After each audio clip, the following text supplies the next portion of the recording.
आज हम यहाँ इस पाक हस्ती की वारदात के जश्न मनाने के लिए यहाँ जमा हो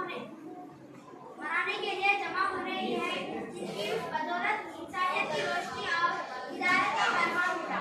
वो अजीम हस्ती हज़रत मोहम्मद सल्लल्लाहु अलैहि वसल्लम है, जो दुनिया में रहमत बनकर तशरीफ लाए।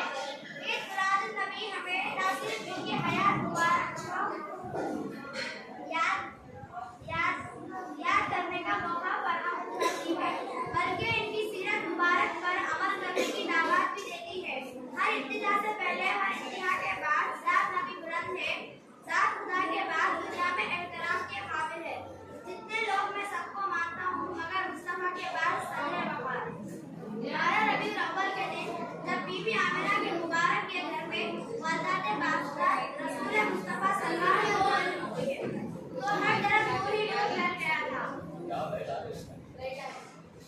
जुल्म, जहालत और गुमराही के अंधेरे में चलने लगे। काबे की बुत के फिर गिर गए। दुनिया भर के आतिश गदे बुझ लगे। वो जना थे तो कुछ ना था, वो जना थे तो कुछ ना था, वो जना हो तो कुछ ना हो। जान है वो जहां की, जान है तो जहान है। सदर आली वकार। मेरे प्यारे नबी की इस दुनिया में तशरीफ और इस बेसहारों को सहारा मिला, बेकरारों को करार मिला, भटके हुओं को हिदायत का रास्ता मिला, यहाँ तक के नबियों को इमाम मिल गया। वो गम के मारो चलो बेसहारो, क्यों गम के मारो चलो बेसहारो। खबर ये सुनाओ हुजूर आ गए हैं, दरूदों के गजरे से सलामों के तोहफे जवान पर सजाओ हुजूर आ गए हैं।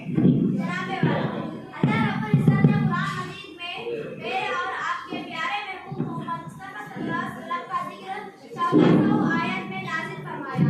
कुरान में नबी के अखलाक